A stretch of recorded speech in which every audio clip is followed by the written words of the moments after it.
Next है जी हमारे पास ज्योमेट्रिकल ऑप्टिक्स, या हम ऑप्टिकल इंस्ट्रूमेंट्स को स्टडी करते हैं जी। इसमें हम लाइट की प्रॉपर्टीज़ को स्टडी करेंगे using different types of instrument, जिसमें हमारे पास लेंसेज शामिल हैं, इसके अलावा हमारे पास मिरर्स हैं, या और मुख्तलिफ हमारे पास जो ऑब्जेक्ट्स हैं उसको उन्हें यूज़ करते हुए हम लाइट की जो है प्रॉपर्टीज़ को स्टडी करते हैं। तो जैसे कि नाम से ज़ाहिर है, इसमें हम जो है सर्टन ज्योमेट्री भी इस्तेमाल करेंगे, ज्योमेट्रिकल प्रॉपर्टीज़ को यूज़ करेंगे और लाइट को स्टडी करेंगे। सबसे पहली जो टर्म जो है हम इसमें यूज़ करते हैं वो जी हमारे पास नियर पॉइंट और least distance of distinct vision.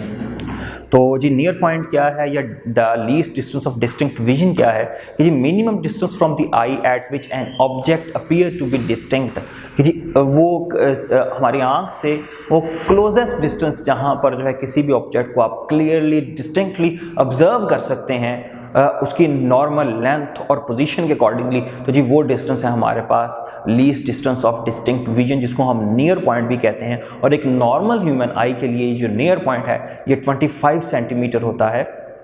आंख से। इसके अलावा एक और टर्मिनोलॉजी भी यूज़ की जाती है जिसे हम फार पॉइंट कहते हैं, और वो जो फार पॉइंट है वो एक नॉर्मल आई के लिए लाजमी तौर पर इन्फिनिट होगा कि जी कितनी दूर तक आप जो है वो किसी ऑब्जेक्ट को देख सकते हैं। तो जी वो नॉर्मल ह्यूमन आई के लिए जो है हमारे पास इन्फिनिट है। नेक्स्ट हमारे पास किसी भी इंस्ट्रूमेंट की जो है वो मैग्नीफिकेशन से क्या मुराद है, तो इसमें जी हमारे पास दो किस्म की मैग्नीफिकेशन है। एक है हमारे पास लीनियर मैग्नीफिकेशन, दूसरी है जी हमारे पास एंगुलर मैग्नीफिकेशन। लीनियर मैग्नीफिकेशन को हम डिफाइन करते हैं height of image to the height of object से। और इसके अलावा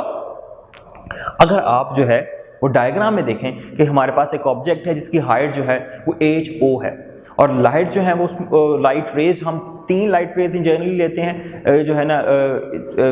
जो हमारे पास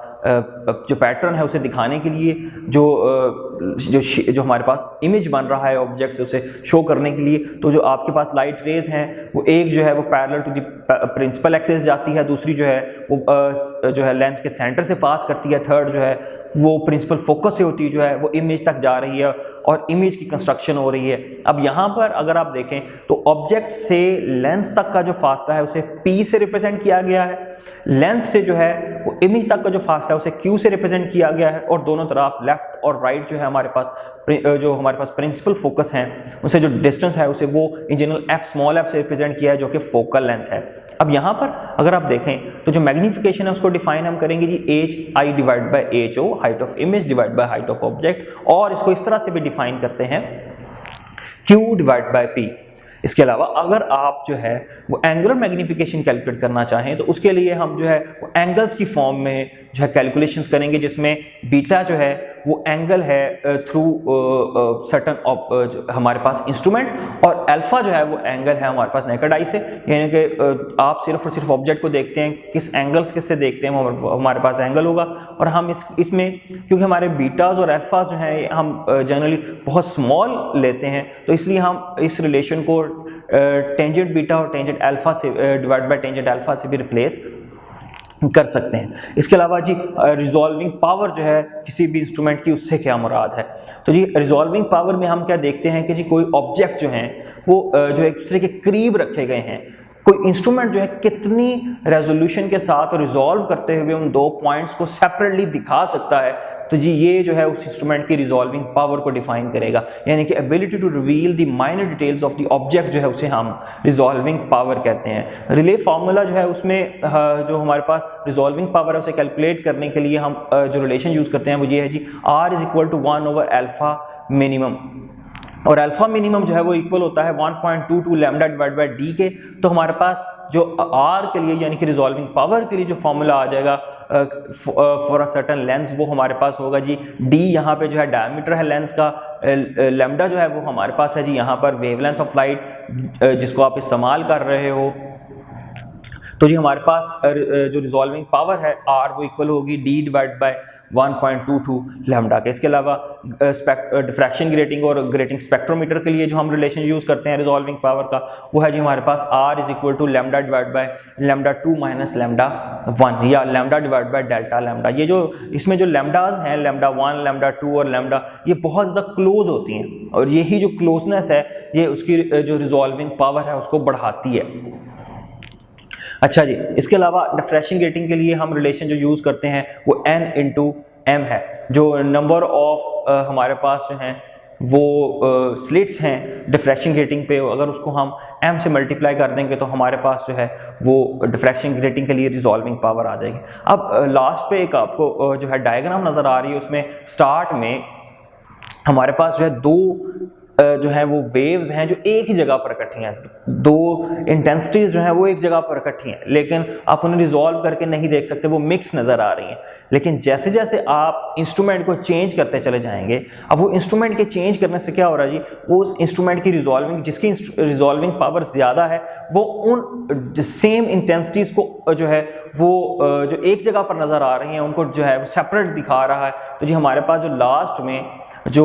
थर्ड वाली जो फिगर है उसमें आप देखेंगे वो जो दो सेम इंटेंसिटी जो सेम स्पॉट पे नज़र आ रही थी वो सेपरेट होती चली जा रही हैं, और ये जिस इंस्ट्रूमेंट की रिजॉल्विंग पावर ज़्यादा होगी वो ज़्यादा डिटेल में उन सेम इंटेंसिटीज़ को भी जो है सेपरेट दिखा सकता है। तो जी जो लास्ट वाला है हमारे पास उसकी जो रिजॉल्विंग पावर है वो ज़्यादा है, और जो फर्स्ट वाला था उसकी जो रिजॉल्विंग पावर है जी हमारे पास वो कम है। नेक्स्ट, इमेज किस तरह से जो है ना वो बनता है कन्वेक्स लेंस से। अब ये जो कुछ फिगर्स हैं इनको समझना इसलिए ज़रूरी है कि अगर इन फिगर्स को समझ लिया जाए तो जो मुख्तलिफ़ किस्म के इंस्ट्रूमेंट हैं,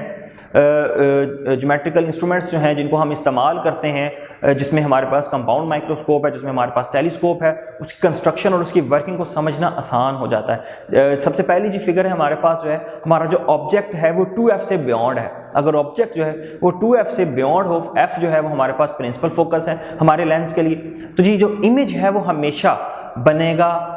जो है वो प्रिंसिपल फोकस ऑपोजिट साइड पर, प्रिंसिपल फोकस और जो है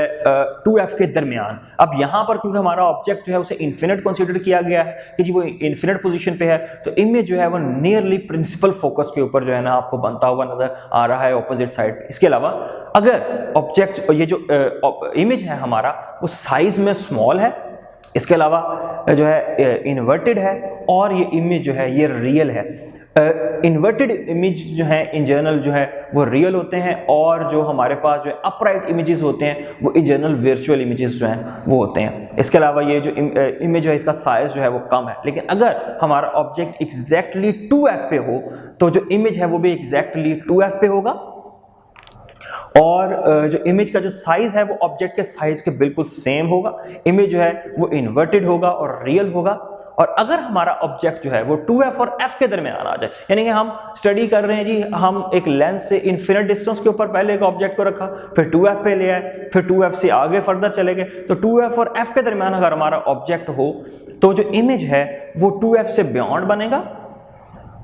और साइज में बड़ा होगा, इन्वर्टेड होगा और रियल होगा। और अगर इसी तरह से हमारा जो ऑब्जेक्ट है वो f तक आ जाए, यानी कि एग्जैक्टली प्रिंसिपल फोकस पे आ जाए, तो हमारा जो इमेज है वो इन्फिनिट पे होगा, इसीलिए यहाँ पर इमेज दिखाया नहीं गया। साइज में बहुत बड़ा होगा, लार्ज हो जाएगा और जो है वो रियल होगा। जबकि अगर हमारा इमेज जो है, हमारा ऑब्जेक्ट जो है, अगर वो within the principal focus चला जाए, यानी कि प्रिंसिपल फोकस से भी आप क्लोज रख देते हो, तो हमारा जो इमेज जो है वो सेम उसी साइड पर बनेगा जिस साइड पर ऑब्जेक्ट रखा हुआ है। ये जो इमेज है ये साइज में बड़ा है, और इसके अलावा ये अपराइट है, इसके अलावा ये वर्चुअल इन नेचर है। तो जो लास्ट फिगर है उसमें आप देख सकते हैं ये वर्चुअल इमेज है, ये साइज में बड़ा है और सेम साइड पर है जिस साइड पर हमारे पास ऑब्जेक्ट रखा हुआ है, और ये वर्चुअल भी है। नेक्स्ट कुछ इससे रिलेटेड कुछ एमसीक्यूज देख लेते हैं जी। For which colour of visible light the resolution of a lens would be poor. किस कलर के लिए जो रेजोल्यूशन है हमारी जो है लेंस की वो पुअर होगी। तो जी हम जितनी ज़्यादा हाई वेवलेंथ की लाइट जो है वो यूज़ करेंगे तो रेजोल्यूशन जो है वो पुअर होती चली जाएगी। तो इस जो सबसे ज़्यादा हाई रेजोल्यूशन है विजिबल लाइट, सबसे ज़्यादा जो वेवलेंथ है हमारे पास जो है विजिबल लाइट में वो रेड कलर की है, तो रेड कलर जो है वो पुअर रेजोल्यूशन जनरेट करेगा, जबकि जो ब्लू कलर है जिसकी वेवलेंथ सबसे कम है वो हाई रेजोल्यूशन जो है वो जनरेट करेगा किसी भी लेंस से। तो जो बी ऑप्शन है वो इसमें ठीक है। नेक्स्ट है जी, if an object is placed inside the principal of focus of a convex lens the image formed must be, अगर एक ऑब्जेक्ट को आप within the principal focus रख देते हैं तो उसकी जो प्रॉपर्टीज हैं वो क्या होंगी। तो जी सबसे पहली प्रॉपर्टी तो जो है वो वर्चुअल होगा, तो बी और डी ऑप्शन आपने पे गौर करना है। नेक्स्ट वो जो है साइज में बड़ा होगा, इसके अलावा जो है अपराइट या इरेक्ट होगा। तो जो डी ऑप्शन जो है वो बिल्कुल ठीक है जी, वर्चुअल होगा, इरेक्ट होगा और हमारे पास मैग्नीफाइड होगा। वर्चुअल इमेज हमेशा इरेक्ट होता है। इसके अलावा जो हमारा रियल इमेज है वो नॉर्मली जो है वो इन्वर्टेड होता है।